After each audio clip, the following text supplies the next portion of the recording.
Feel free to like, subscribe and share this video.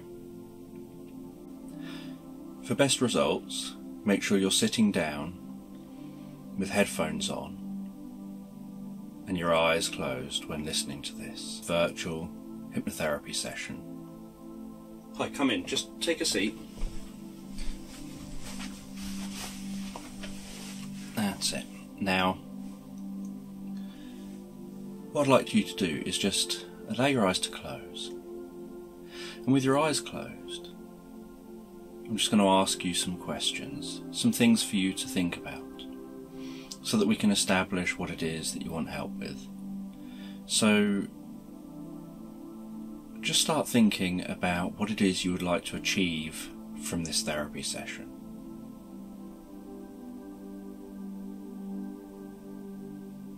And as you think about that, what I'd like you to do is to think about what you'll see, what you'll hear, what you'll feel differently when you've achieved that.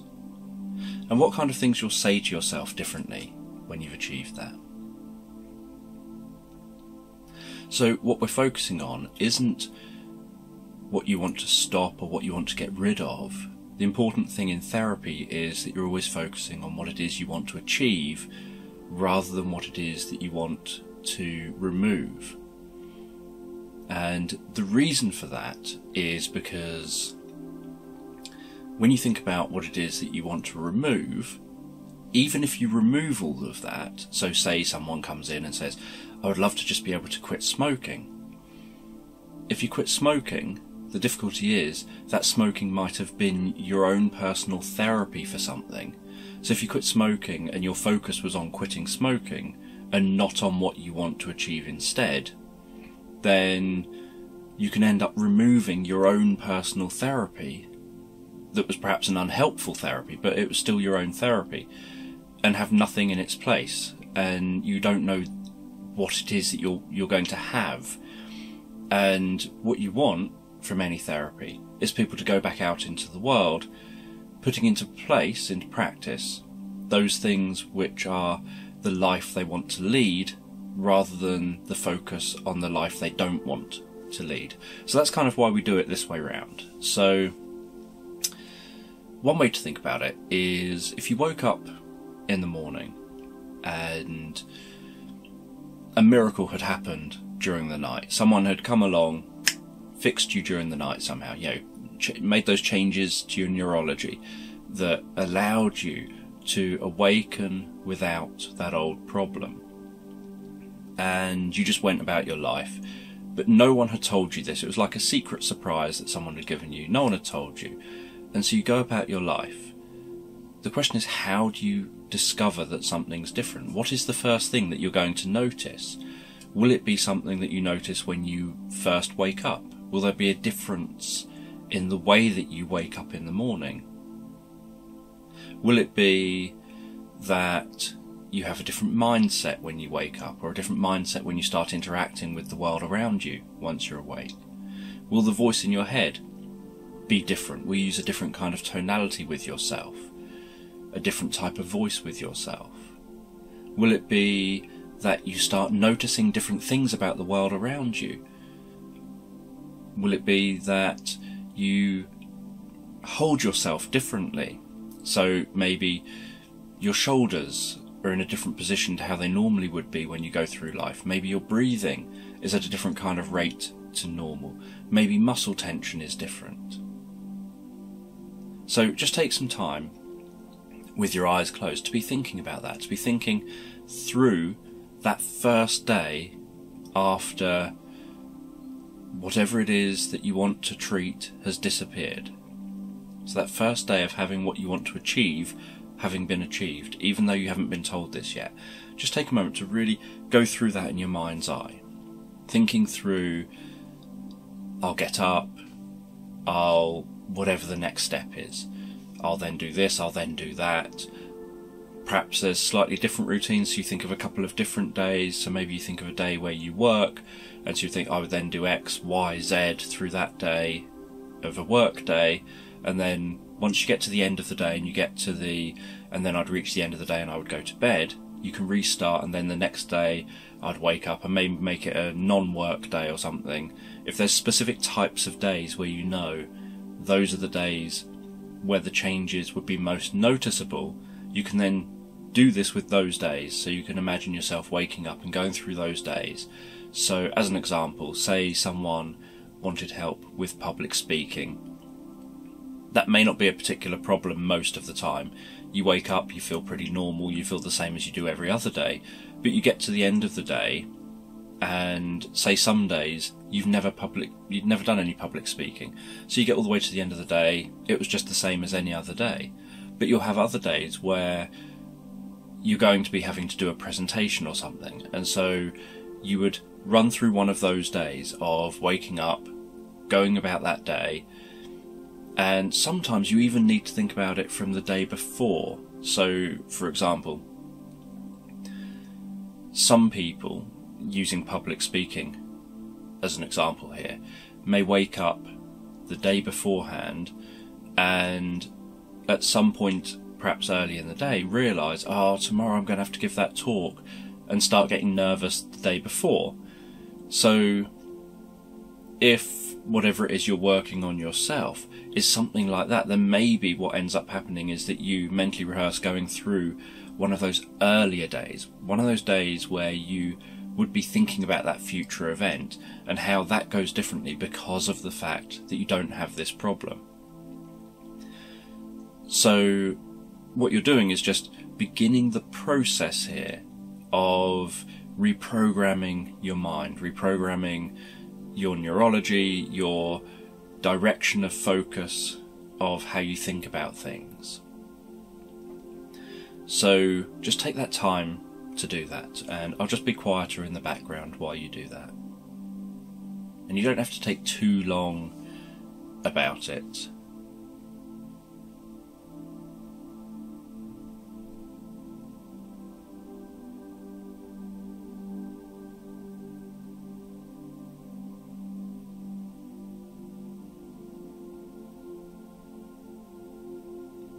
That's it.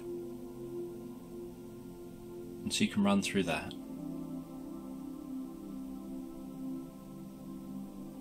And it just begins that healing process. It just begins that process of beginning to change your neurology.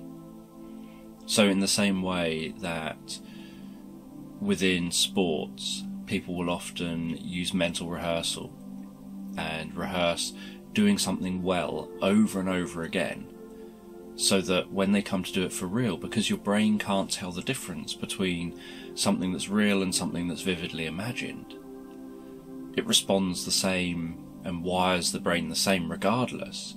What ends up happening is that your brain is rewiring as if what you're imagining is real.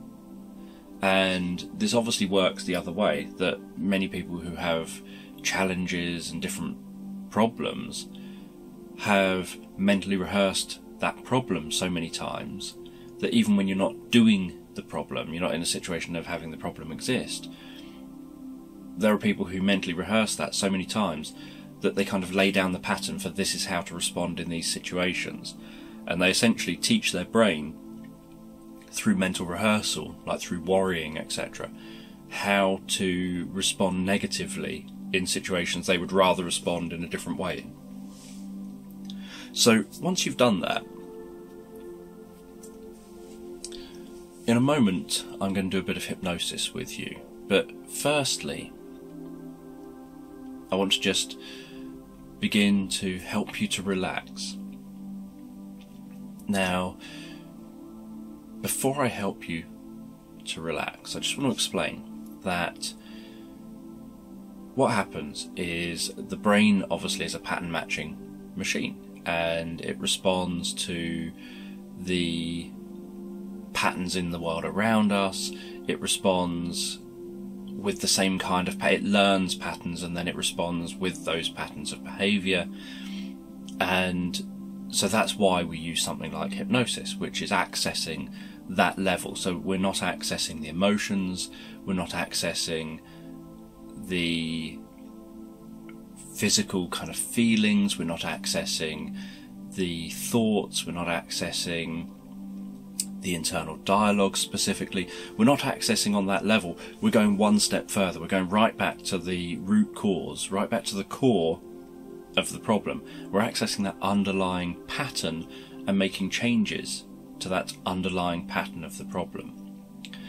And by gathering this information first, so by getting it kind of established almost in consciousness and within you as a being, that this is the life you want to lead, so that you essentially know where the therapy is going. So what we want is your unconscious. You know, want that part of you that you have no awareness of and that you have no conscious control over.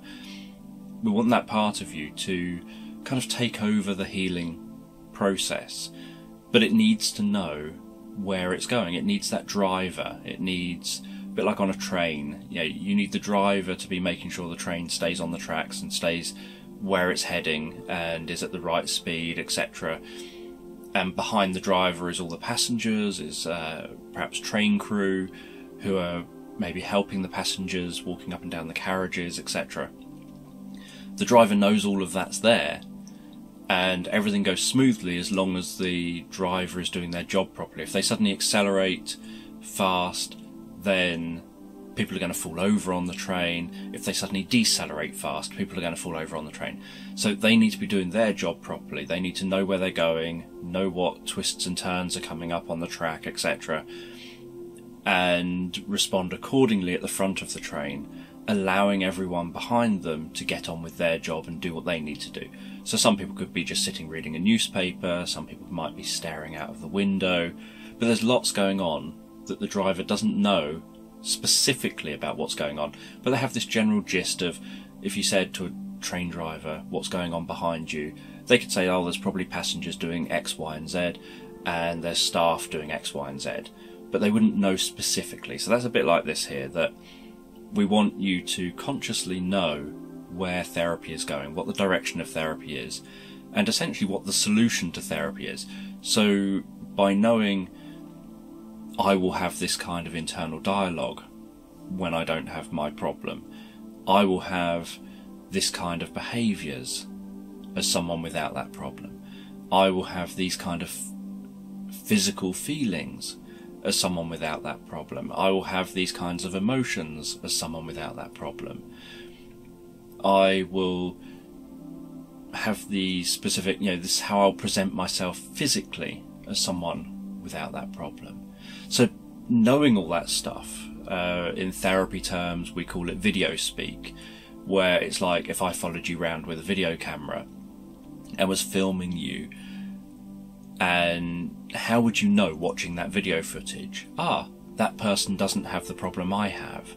How will you know that? So that's video speak. So that's kind of what we're doing here, that by establishing, for example, that you'll have a certain way of thinking about things that's different to how you had been thinking about things in the past.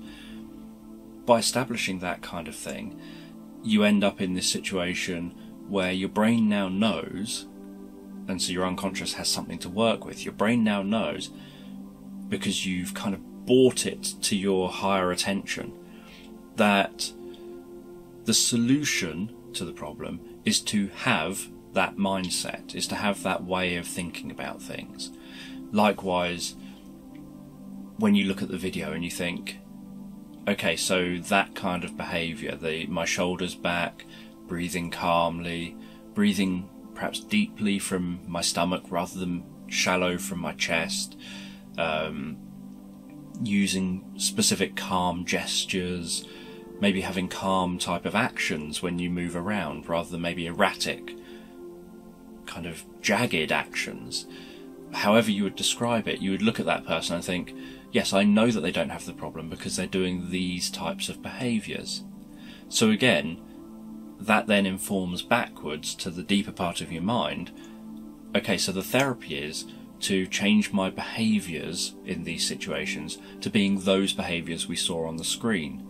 So this is kind of how the therapy works, that you're connecting your conscious knowledge and awareness and kind of driving forward with your consciousness, informing the direction for your unconscious part of you, from all that stuff that's non-conscious, all the stuff that you're not consciously aware of.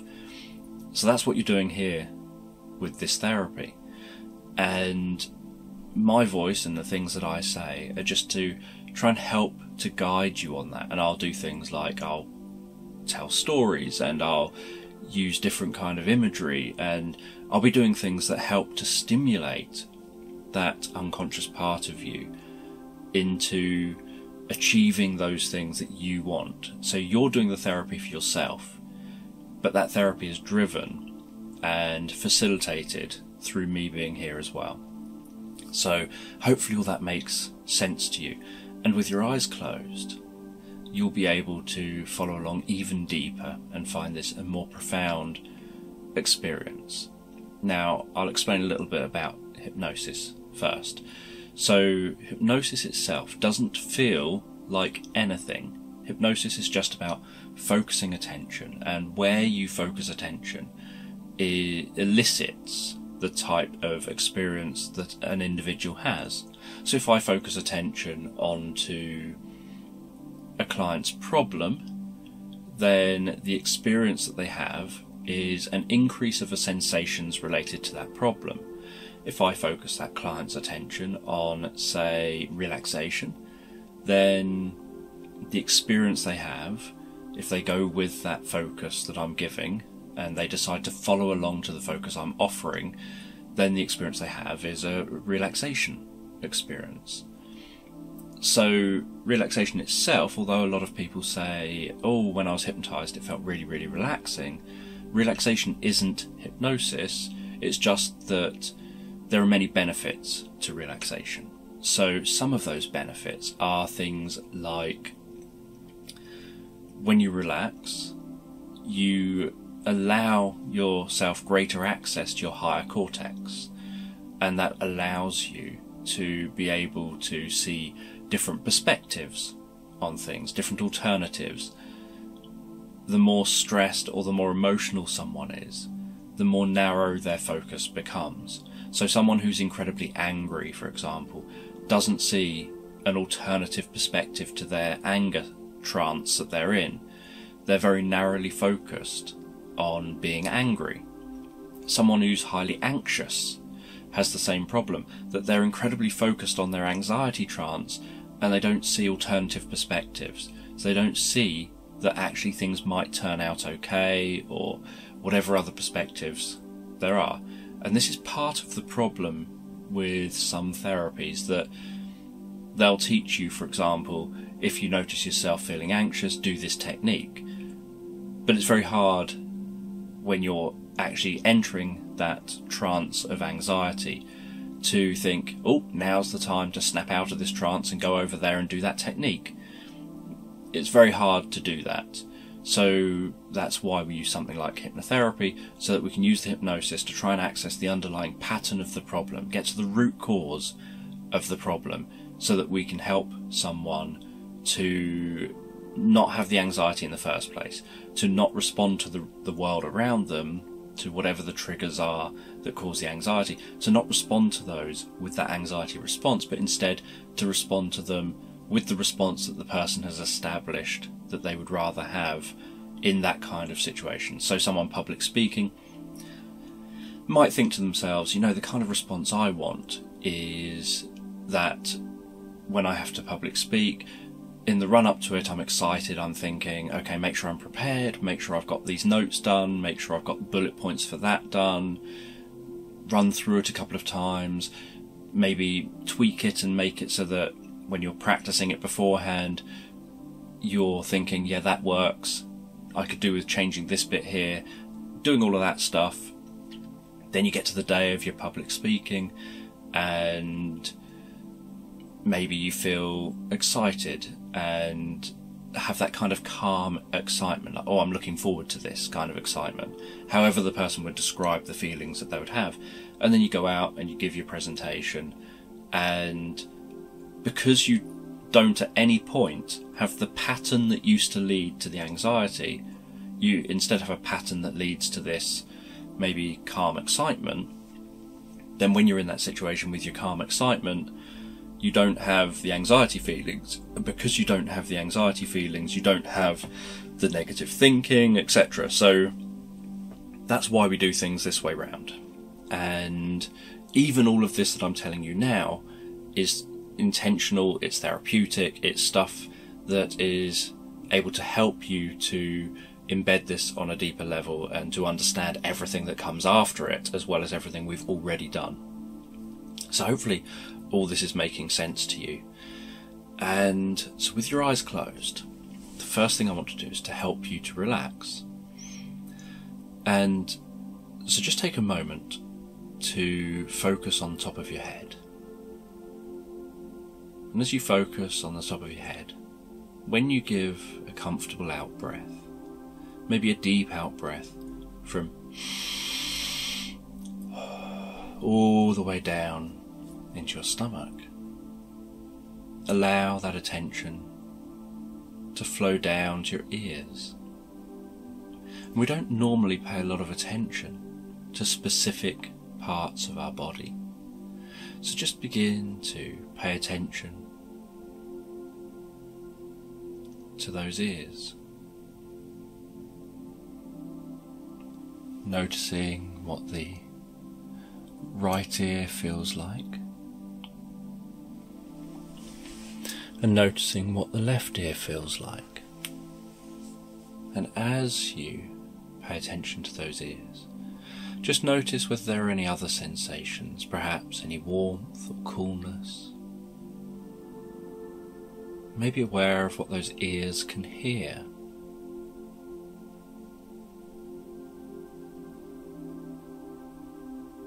And as you do a comfortable out breath, allow that attention to flow round to your forehead.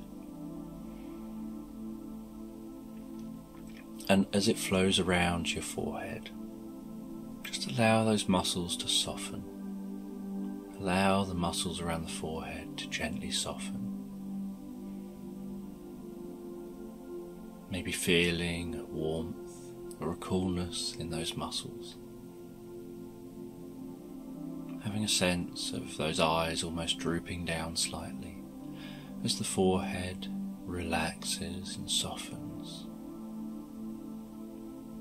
And if you feel any tension in a body part, and you find that it's a little difficult just to soften those muscles as I ask, then just take a moment to scrunch up those muscles, like scrunch up the muscles in your forehead, and count from 5 down to 1, and then on the count of 1, really scrunching up, and then on the count of 1, just letting those muscles relax. So you would go 5, 4, 3, really scrunching up those muscles as hard as you can, 2, 1, and then you'd let that relax, and you'd stop scrunching those muscles. And what that does is it just helps you to take control of the tension that you weren't able to release. And by taking control of that tension, it allows you to release that tension. And then focus on the back of your head. Have a sense of the muscles around the back of the head, down the back of the neck, just beginning to soften and relax.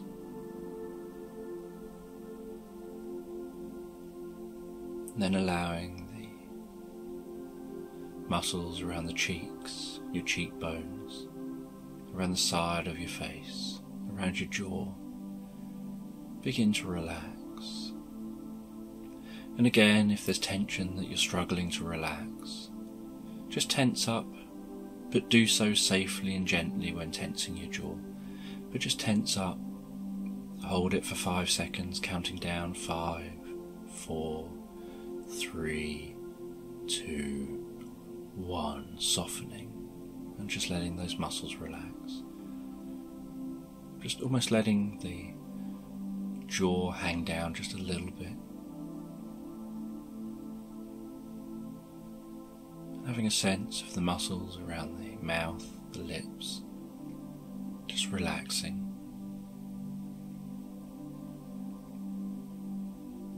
And then focusing into the neck and having the muscles in the neck begin to relax. Around the back of the neck, the sides of the neck, around the front of the neck and the throat. And as you continue to breathe deeply and comfortably, you can allow the relaxation to spread into the shoulders, allowing those shoulders to slump slightly, allowing those shoulders to relax. And as those shoulders begin to relax, so you can allow that relaxation to spread down into the arms.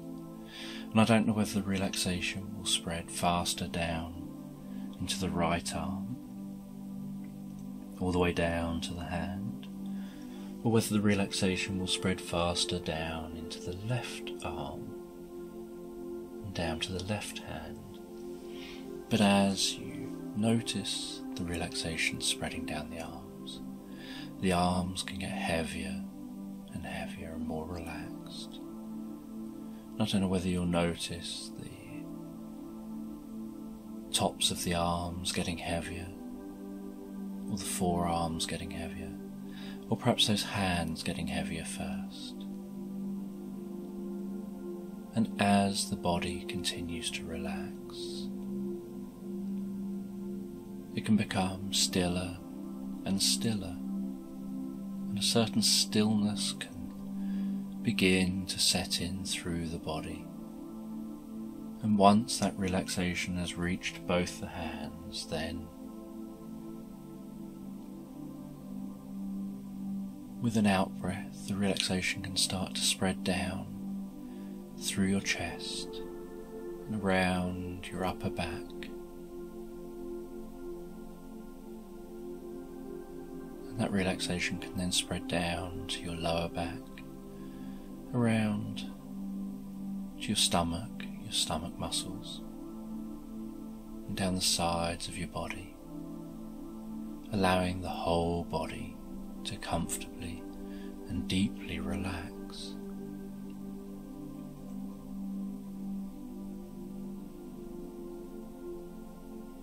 And then as your whole body comfortably and deeply relaxes, the relaxation can begin to spread to your buttocks and then down into your legs.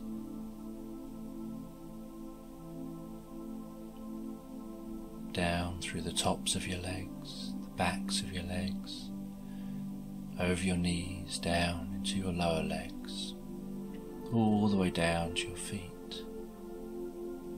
Then as you continue to relax deeply and comfortably, I don't know whether you'll find that relaxation continues faster with each out-breath that you take, or perhaps with the spaces between my words. But as you continue to drift deeper and deeper and become more relaxed, my voice can go with you on your journey inside. And while the body relaxes, you can have a sense almost like you're breathing in a healing, comforting light that passes down, around, through your head, down your shoulders, down to your arms, down through your body, and down to your legs, all the way down to your feet. And you can take time to really allow that to happen, to just enjoy that moment of deepening, softening relaxation with that healing light passing through you.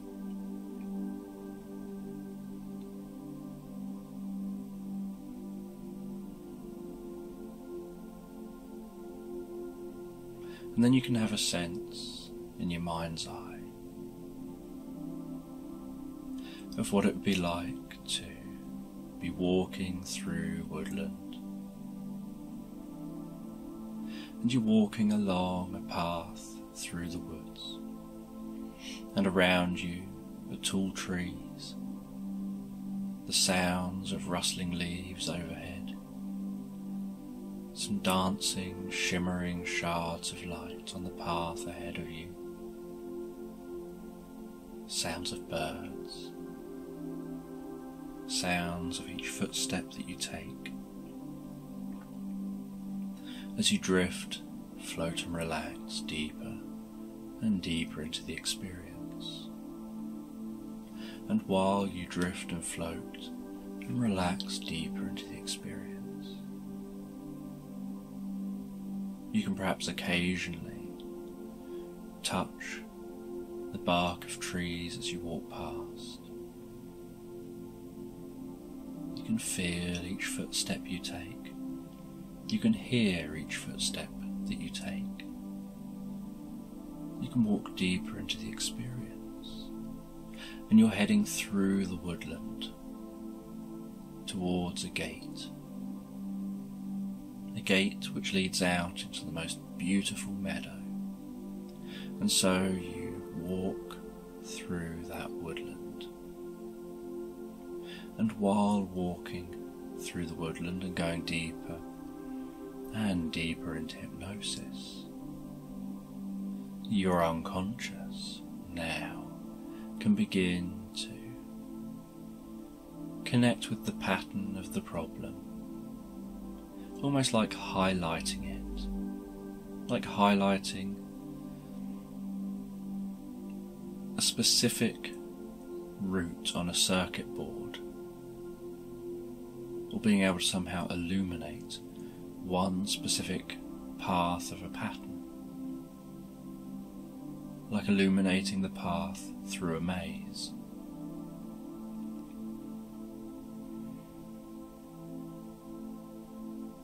And your unconscious can access the pattern of the problem, ready to make changes to that pattern. And you can go deeper and deeper into hypnosis as you go deeper and deeper into this experience. So as you approach the end of that woodland and you can see that gate off in front of you,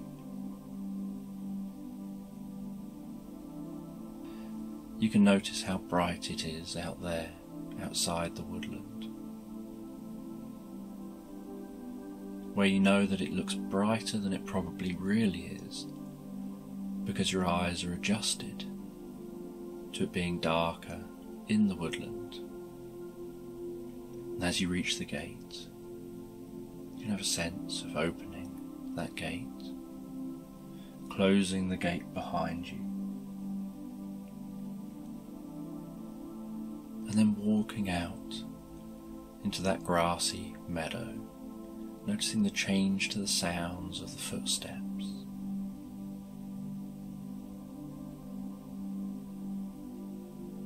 And as you walk into that meadow, so you can notice the brightness of the sun, the blueness of the sky, the flowing green grass in the meadow, the different colours of wild flowers, bees, butterflies, birds flying around and overhead, the sounds of songbirds back in the woodland.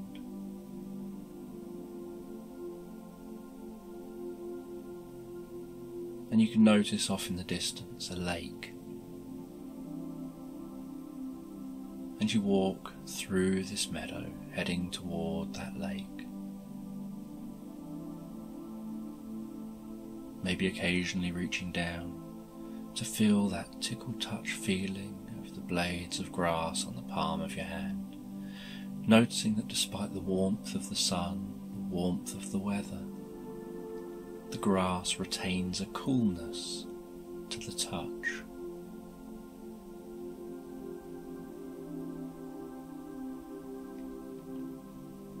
And down by that lake, hearing the gentle lapping of the water on the shore. You can set up a tent.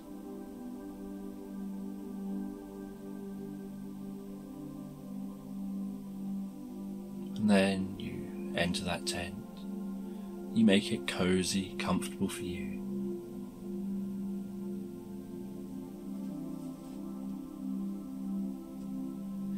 And then you sit down inside that tent. You relax back in that tent, knowing that you can allow therapy to begin. And my voice will go with you on this experience.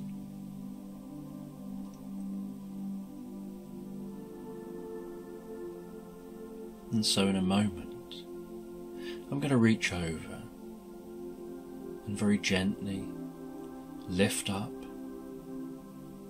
that right arm.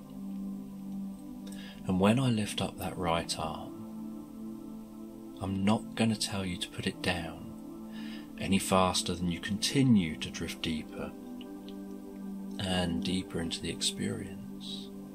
And I don't know whether you'll consciously be aware that that right arm has been lifted up, or whether you'll just unconsciously have that awareness. And I'm going to lift it very slowly, very gently, and very carefully up into the air. I'm not going to tell you to put that right arm down any faster than you drift deeper and deeper into the experience. As I just lift up that arm now, up into the air, that's it. And I'll just leave that arm up here in the air like this.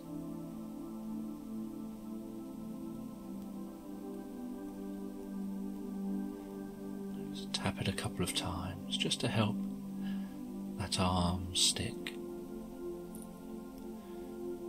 gently in the air there.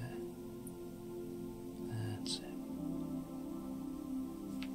And then with that arm just resting there in the air, you can begin to lower down at its own rate and speed, but no faster than you drift deeper and deeper into the experience and begin to make all the necessary internal changes.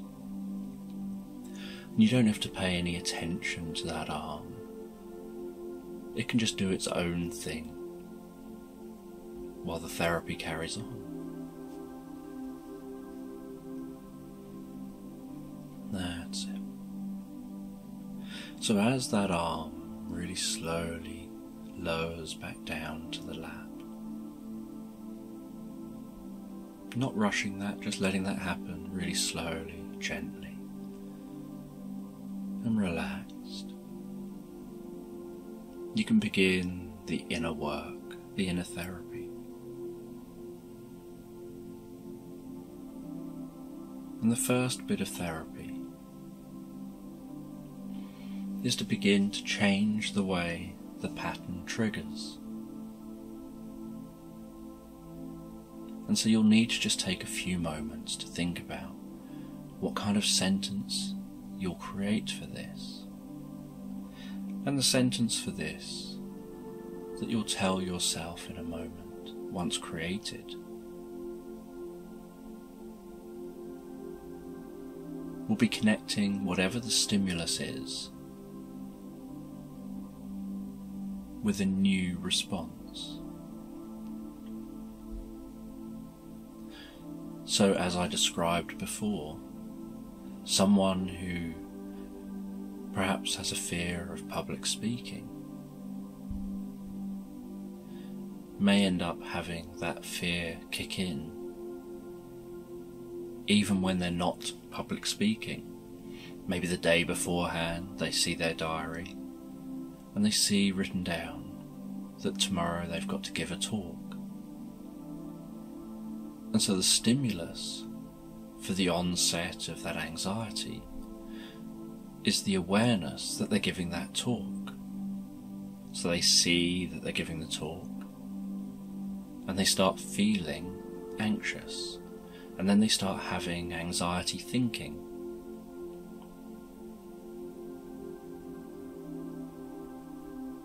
So they may say something to themselves like, if I become aware of public speaking, then I'll feel calm and excited. So this is the kind of thing that you want to set up, an if-then message to yourself. And what you're doing is keeping it simple and keeping it with minimal effort. So for example,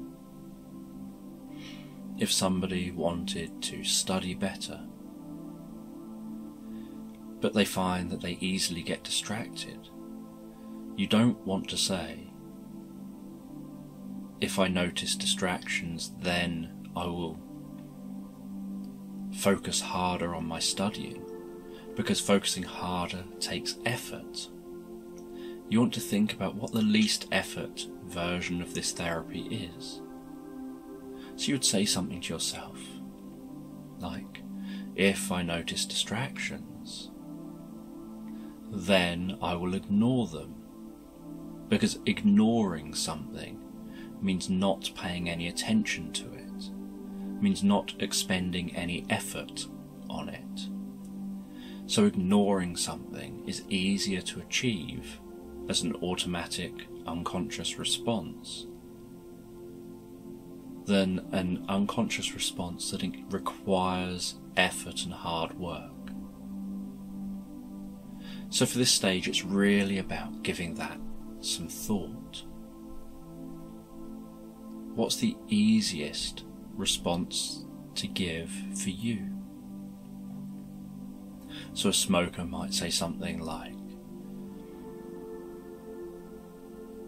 if I start to have a craving, then I'll ignore that craving.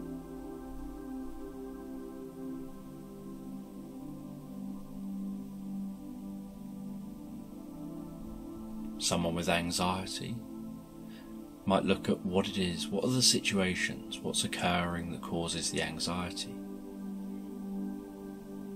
and would ignoring whatever that is and almost not attending to it stop the anxiety? Or would there be a different response that would work for you?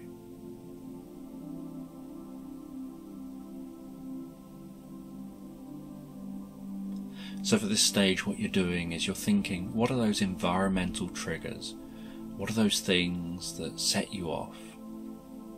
That at the start, that kind of cause of the pattern of the problem. Almost like, what's that first domino? And what you're trying to do is make it so that you remove the second domino, and then the dominoes just don't topple anymore.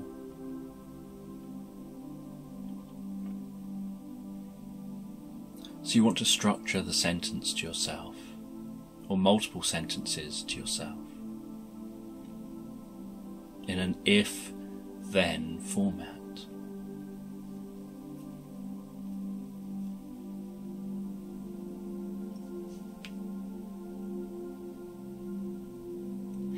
So it could be, if X stimulus happens, then whatever the desired alternative response is.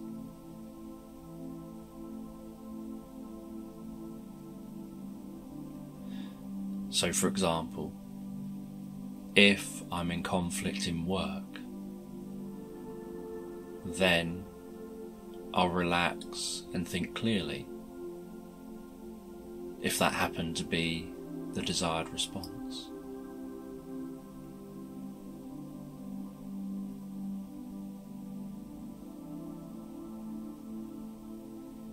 Or if it's something like performance enhancement,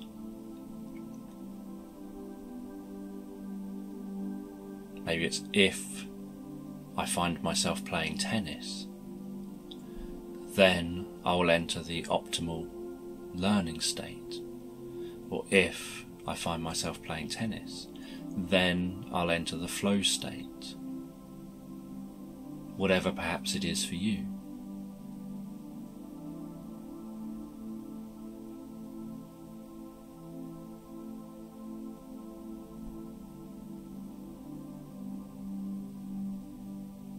So just give some time to really think about that. Think about what sentences you would formulate for yourself. And remember, in future therapy sessions, you can run through this again, and obviously in future therapy sessions. You will have had time between sessions to think about and consider what came out of one session, what was effective, what you need to build on and learn from. So that in future sessions you come in, you sit down, you get to this point and you know, I know this time round I need to say this to myself instead. I need that sentence. And that's the advantage of therapy,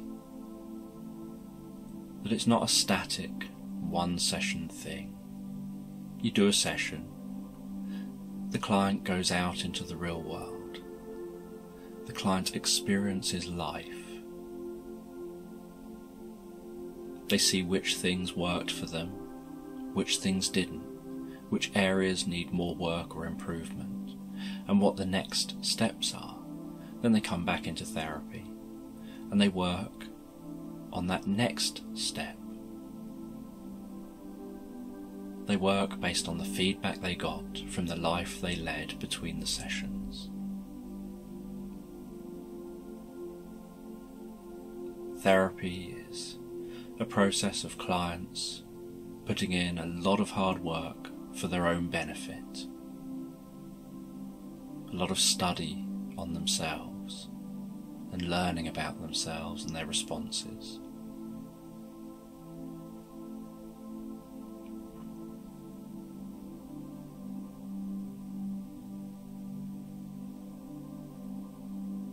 That's it.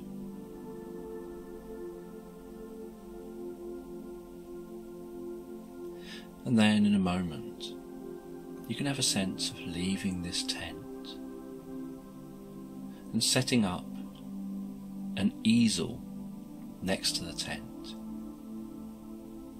placing a canvas on that easel. And then you're going to begin to paint on that canvas. And the picture you'll paint will be a representation of the environment you're in. And the environment you're in is a representation of the progression from problem to solution.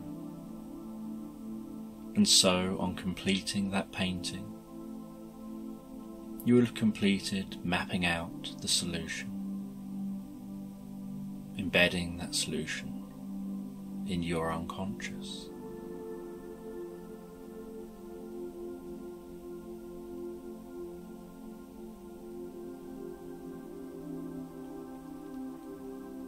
And so you can start doing that painting. You can choose the type of paints that you use.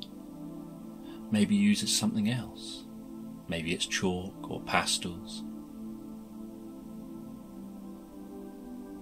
Whatever it is, it's about your own self-expression to wellness.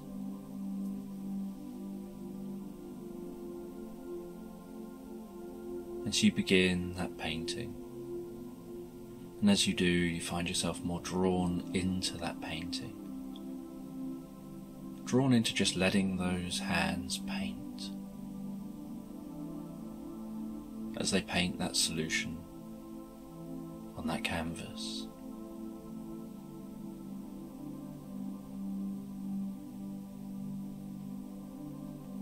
That's it, just letting that arm continue to go all the way down.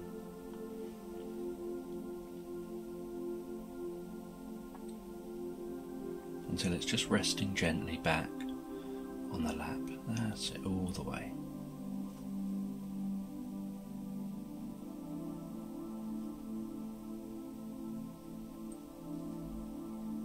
That's it.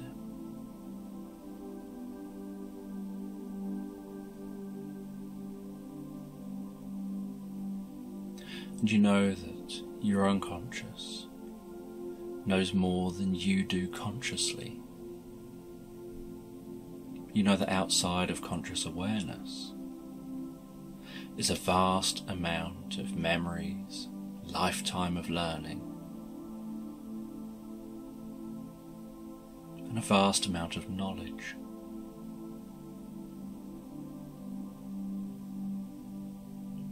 And you know that every problem that someone has, they had a time when they didn't have that problem. And they've had moments in time when they didn't have that problem.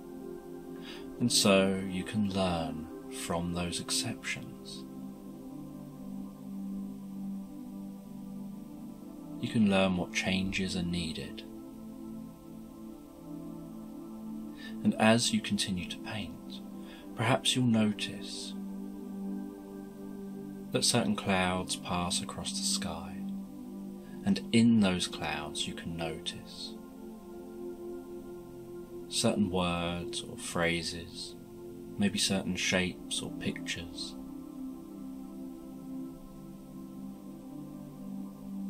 that you can make out in those clouds that have some meaning to you about the way forward, about how to resolve that old problem with this therapy.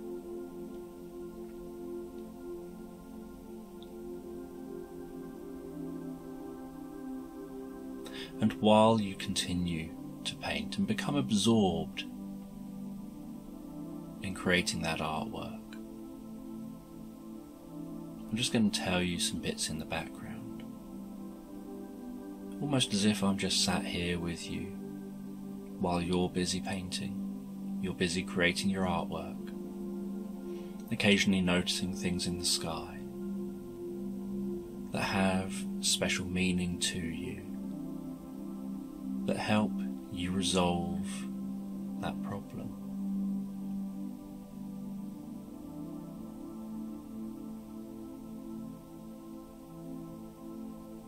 And someone building a sturdy house needs to make sure there are good foundations. And before even laying the foundations, they really need to have drawn out a plan of how the house will be built, where the foundations will be, how deep those foundations need to be. And sometimes they need to prepare that land first to make sure that it's suitable for that house to be built there. And once the land is prepared and the house is being built, those foundations will be built. And you'll just see a layout where you can get a concept or an idea of what will probably be here. And then as time goes on, more of the house will be built. Perhaps building the structure first. And once there's a sturdy structure, and then that structure is weatherproofed, then the fine detail begins, working on putting furnishings in, making each room look just how you want each room to look, until eventually you can step back, take a look at that house and be proud of what you've created from the ground up.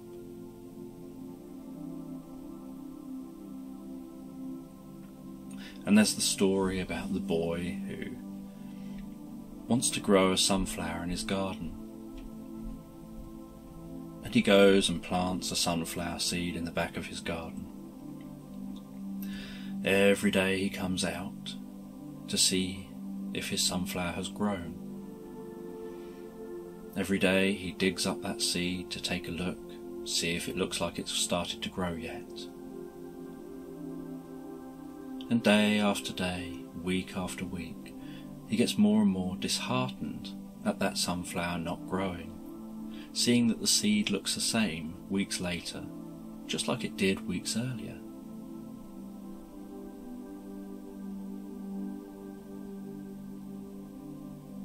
And eventually, he gets bored of trying to grow that sunflower.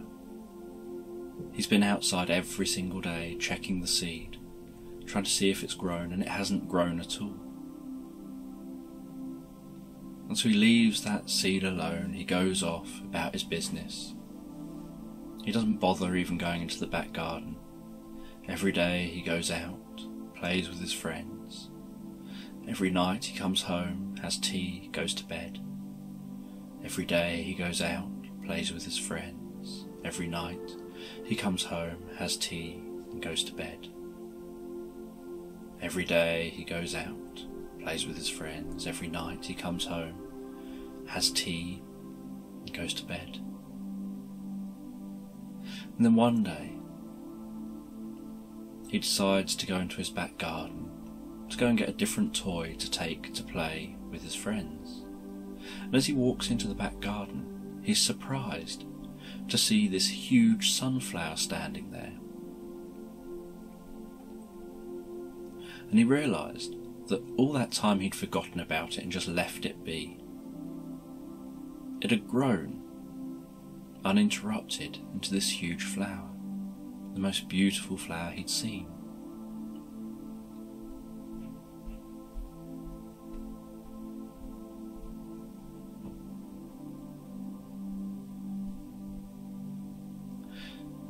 And one year, this boy was trying to make a snowman. There'd been thick snow, and he was trying to gather up that snow.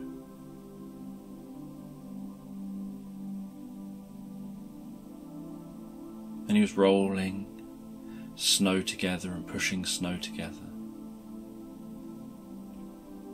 But one of the boy's friends made a small snowball, climbed all the way to the top of the hill, made the snowball just slightly larger, and then just let that snowball roll down the hill. And with almost no effort on the boy's part, that snowball ended up as large as the other boy's snowball, big enough to be a body of a snowman. And all he did was roll a smaller snowball down a hill.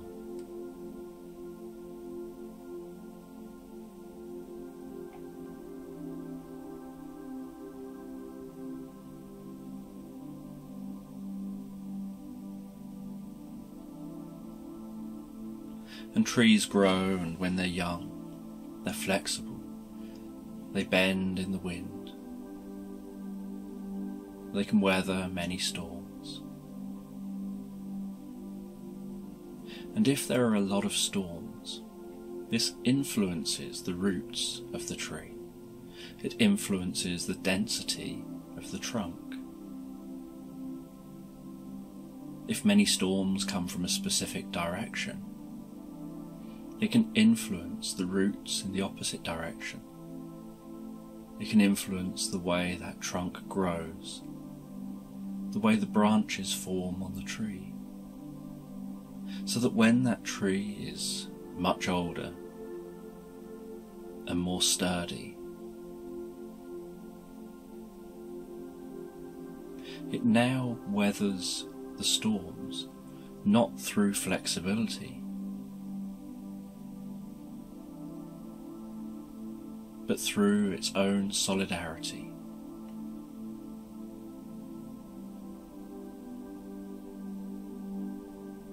Through its ability to have learned and developed.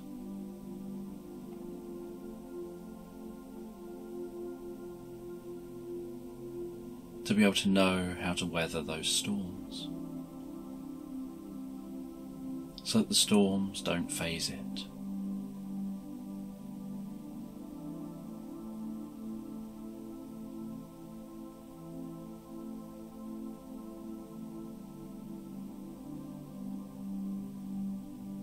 And there were two monks walking, and they both encountered a woman who was trying to cross a river. It was just a shallow river, but it was a river that went across the path that they were walking on.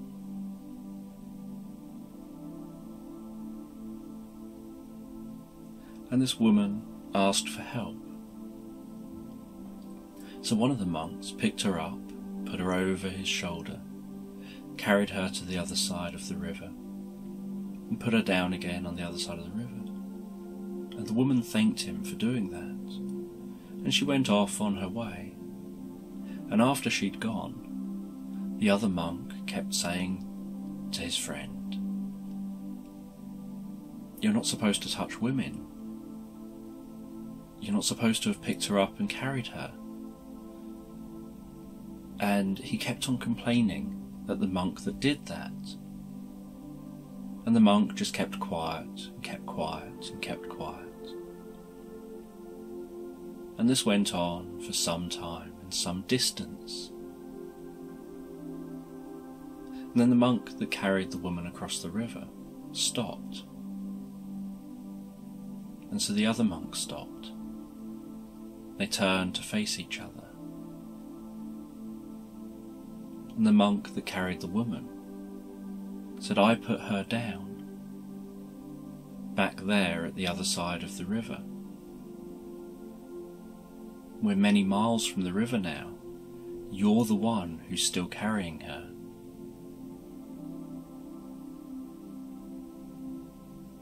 And with a flash of realization, the other monk smiled and kept quiet about it from that point on.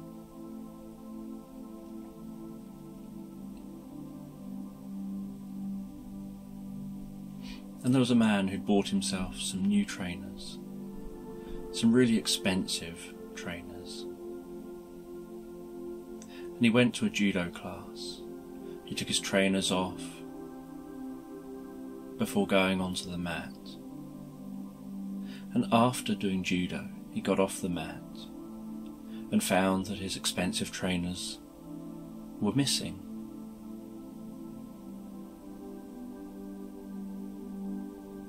And somebody said to him how bad it was that someone had stolen his trainers.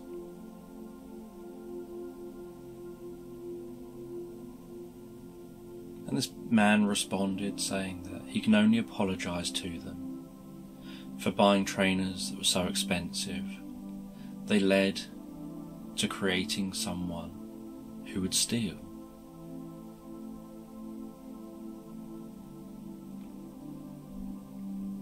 And there was a toad that was stuck in a hole on a road. That toad kept on trying to jump out of that hole, but they were stuck in that rut. They couldn't quite jump out. And another toad was hopping along, and that toad reached the hole, hearing this other toad asking for help. And they tried what they could to help, but the other toad said, "Can't you just climb down here? I'll climb on your back and then I can jump out." And that toad said, "Well, no, because then I'll be the one stuck down that hole, and I don't want to be stuck down that hole." And then the toad said, "Look, I'll go off and see if I can get you some help somewhere, see if I can get someone else to come and help me."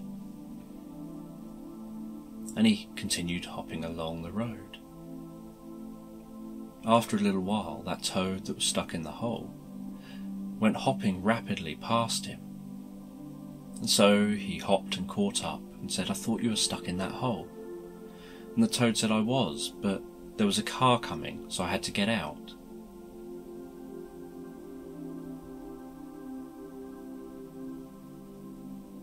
And there was a tribe that used to follow this dangerous path through the forest. And they'd follow this path, and had done for generations, to a water source some way away. And then one day one of the tribe decided to see if they could hack a different route to that water source, a safer route. And they sweated, and they found it really hard work, and they hacked and hacked and hacked. And eventually they'd managed to create a safer route to that water source. And they encouraged all the others in the tribe to use this new route. And the first few times they used this new route, they all had to hack through and keep hacking and hacking and hacking, because it was quite overgrown. But after a while, it had been hacked through enough that it was easy to travel along. And so it was easy and it was safer, and it got them to their destination.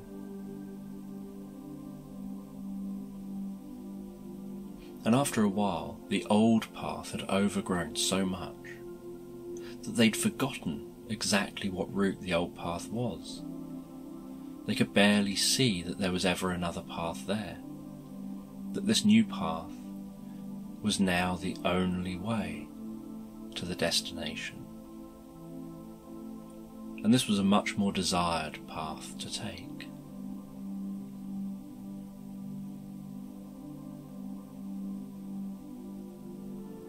And an explorer was out, exploring one day. They're exploring through a forest to the mountain range. They trekked up that mountain range. They found the journey up into the mountains exhausting. Part way up into the mountains, they had to stop, rest a while. A little way further up the mountains, they stopped again, set up a camp, spent the night, and the next day they carried on,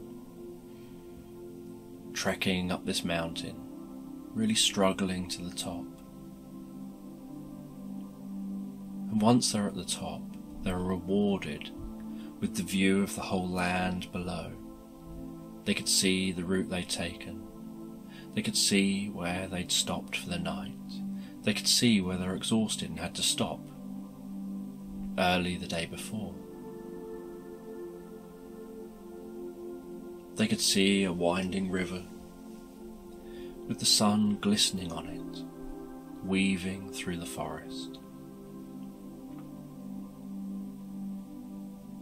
They could see the blue sky, clouds, the sun. They felt a sense of perspective. Felt this sense of something new. That sense of achievement, of struggling all the way up to the top of this mountain. Being able to look back over the route they took, how far they've come.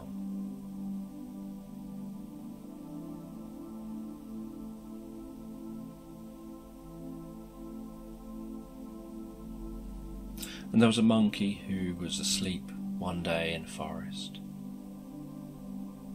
And then they heard a massive crash, crack and bang. And they jumped up awake, thinking, oh my God, the sky's falling, the sky's falling. And they ran through the forest, swinging tree to tree, running along the forest floor, jumping up into other trees, swinging and jumping from one tree to another, alerting all the animals, the sky's falling, the sky's falling, telling all the animals in the forest, the sky's falling, the sky's falling. And they're in such a panic, telling all these animals, the sky's falling, the sky's falling.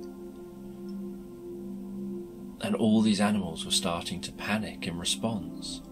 And the animals started running around, telling each other and telling other animals, the sky's falling, the sky's falling. And they're all panicking in this forest, all running around saying, the sky's falling, the sky's falling. Eventually, this story gets to the owl. And the owl hears that the sky's falling, the sky's falling. And so the owl asks an animal, how do you know the sky's falling? Well, I was told by this animal. So the owl flies to that animal. So how do you know the sky's falling? Well, I was told by that animal. So they go to that animal. How do you know the sky's falling? Well, I was told by this other animal. So they go to that animal. Eventually it gets back to the monkey. And the owl comes to the monkey and says, how do you know the sky's falling?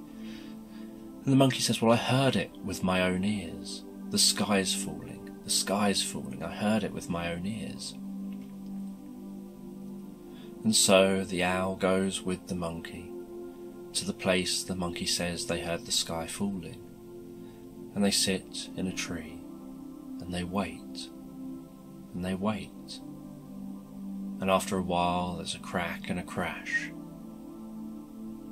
So they see the sky's falling, the sky's falling. And they say, well, let's go and investigate. Instead of running away from it, let's go to it. Go to where we heard that noise and see what's there. And they went there and they found what looked a bit like a coconut or some other giant item falling from a tree. And the owl says, could this be what made that sound? And while there, another one fell out of the tree, cracking branches, thudding on the ground.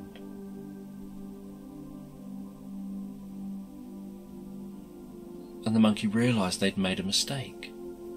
They'd responded to what they heard by creating the reality they thought they were experiencing, rather than checking out what they'd heard and seeing what the reality actually was. And the monkey knew what they had to do. They headed out of the forest, up a little way into the mountain, so that they were higher than the forest. They then shouted down across the forest, their voice echoing among the mountains, spreading through that forest, saying that they'd made a mistake, the sky isn't falling. And all the animals felt relieved. All the animals started calming down. And the monkey learned a tremendous lesson about their way of responding in the future. And I'm reminded of a story about the farmer whose son went out one day on a horse. And he left on his horse and then arrived back later that evening with another horse. And the farmer was telling his friends about this, and his friends said, wow, that's just so lucky. Your son goes out on a horse and comes back with another. You got yourself a free horse. That's brilliant, you're so lucky. And the farmer just says, maybe. And then the son decides he's going to try and break in this horse. And while trying to break in this horse, eventually he climbs onto the horse to try and ride the horse for the first time, and he gets thrown from the horse and he breaks his leg. And the farmer that night is in the local pub telling all his friends about the experience. So, that's so unlucky. If your son hadn't found that horse, he wouldn't have been thrown off the horse. That is just so unlucky. He wouldn't have a broken leg now. Obviously, he can't help you very much now around the farm with his broken leg. That's just so unlucky. And the farmer says, maybe. And then a little while later, the army arrives in town to conscript people to come and fight. But the farmer's son can't go and fight because of his injury. And the farmer is in the pub with his friends. They're all saying it's just so lucky. If your son hadn't been thrown from that horse, he'd have to go out and fight now. But instead you've got your son around. He's going to heal. He'll be fine. It's just so lucky of you. If you hadn't gone and got that horse, he wouldn't have been thrown off. And he'd now have to go and fight. And the farmer just says, maybe.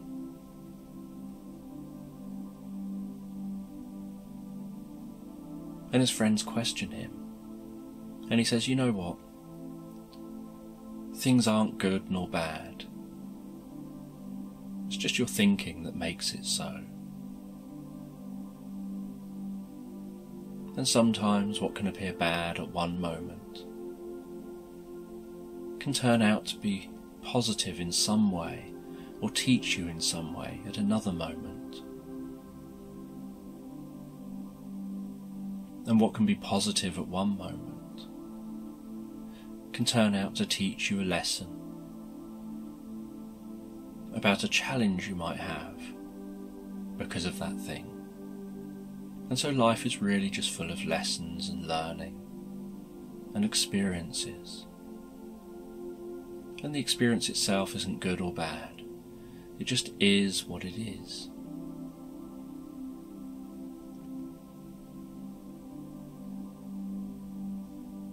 Just like the painting there, it is what it is.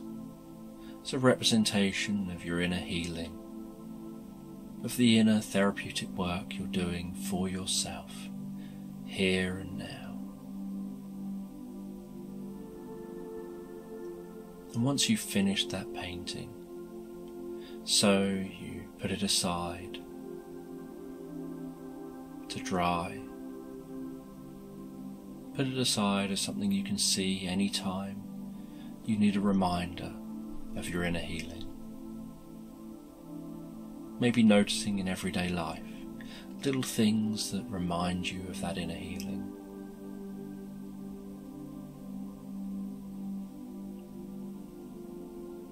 For example, it could be that inner healing continues anytime you see red or blue or green. It could be that inner healing continues anytime you see water or liquid, or that inner healing continues anytime you see daylight or blue sky, some representation of that picture.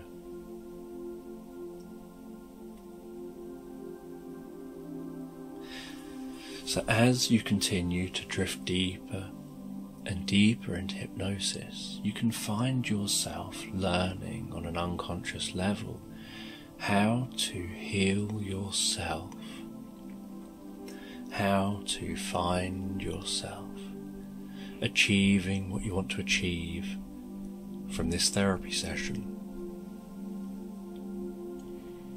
And I don't know how that healing will continue in the future from now onwards. Whether the healing will happen automatically and unconsciously, or whether you just find that healing happens easily and effortlessly.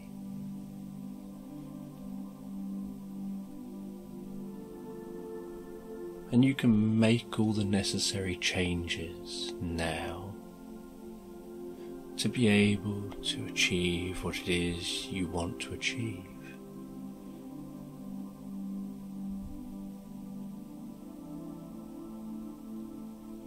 And as you do, you go deeper and deeper into the experience.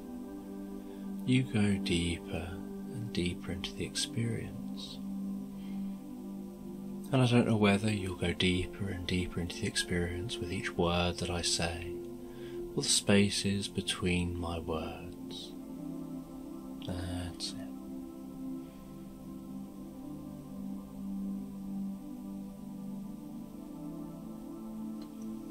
Updating your neurology. And you can always keep in mind the changes you're making here. You can always keep in mind this therapy.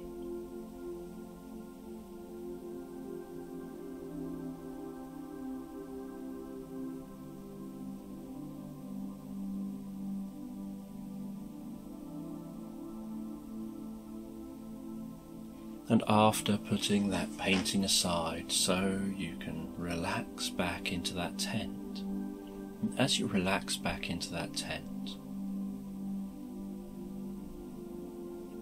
so you can open a book. And this book is teaching you something about healing.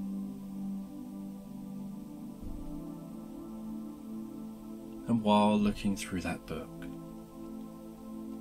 you find yourself flicking through the pages, not really taking in consciously what's on each page, noticing there's a lot of pictures in this book. And you flick through the book one way and you flick through the book the other way.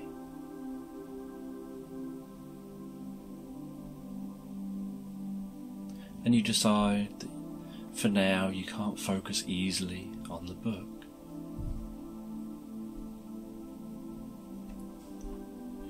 So you get out a mobile phone and decide to watch a video on that phone.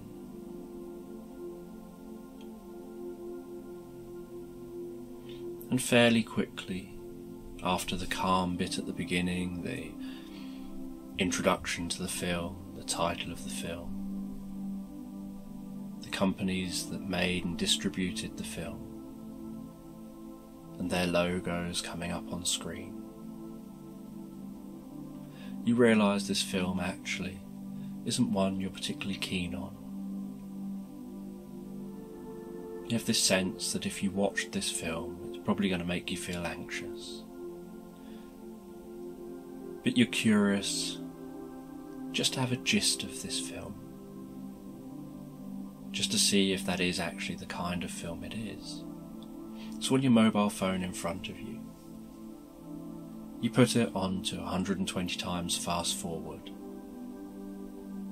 and you watch as all the scenes just flash by rapidly,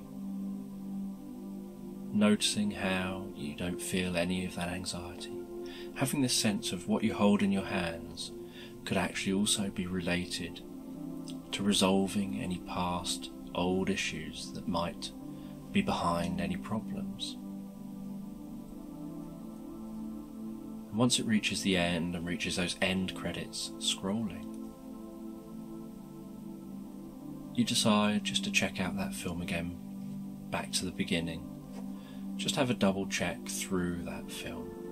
You put it on 120 times, rewind, and you watch as it zips back rapidly through all the scenes of that old distant film there. All the way back to those credits at the beginning, to the introduction of the film, to the title, to the logos of the organisations who made and distributed the film. And then once more, you zip forward again, 120 times fast forward, all the way to those end credits again. And then you stop that and decide to watch a comedy or decide to watch something else, something that will bring you pleasure. And so you remove that movie from the screen and bring up something you'd rather watch. And you feel pleasure while watching this new movie.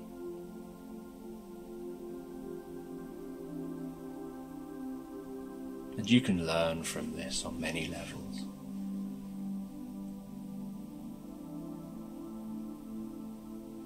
You know, there are some things that bring us bad feelings that it's just nice to be able to zip backwards and forwards through, almost like you're erasing those negative feelings, leaving them more neutral. You know what's good and bad.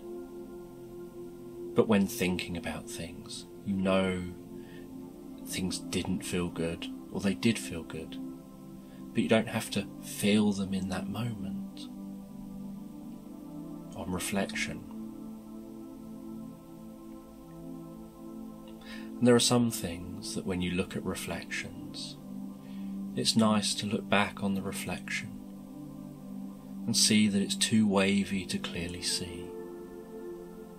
Like someone's thrown a perpetual stone into the middle of that pool of water that creates perpetual moving waves that make it impossible to see a reflection, impossible to see more than just dancing light where a reflection would be. To see the dancing light and dancing shapes when reflecting on certain things. And then when reflecting on things you like to see, it's like the water is just so pure and still. Like when you take a photo on a lake that's just so still that you can turn the photo upside down. And people don't normally notice.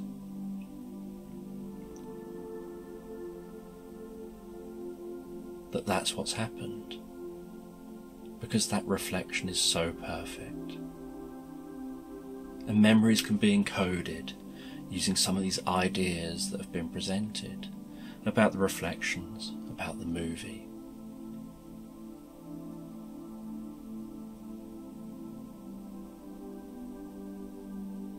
And you can take the therapy that you want from this session.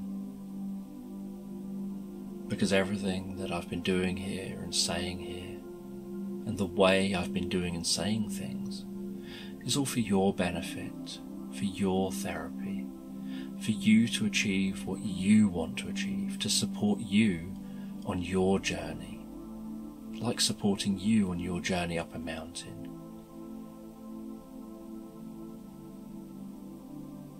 And so you can take what it is that's helpful to you.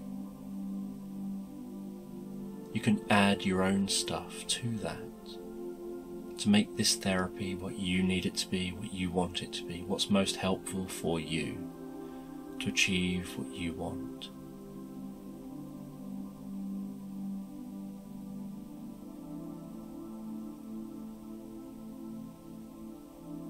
And anything that hasn't been relevant or isn't relevant,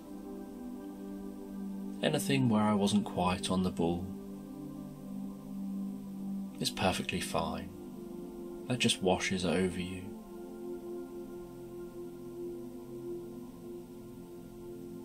Or you find ways of thinking, well, if Dan had just said it in this slight different way, that would have just been perfect for me. And so you present it to yourself in a therapeutic way, so that you get the therapy you want from this. And your unconscious can do all the therapy now. And when all the therapy is done, then you can have a sense of drifting and floating asleep in that tent. But you'll only drift and float asleep in that tent when your unconscious has completed all of the therapy necessary for this session here today.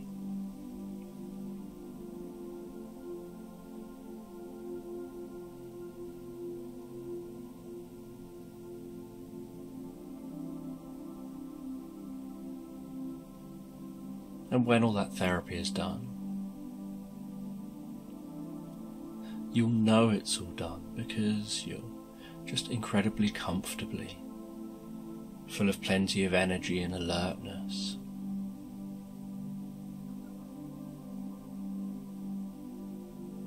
Drift back to wakeful awareness at your own rate and speed. And you can take all the time that you need or want to do that.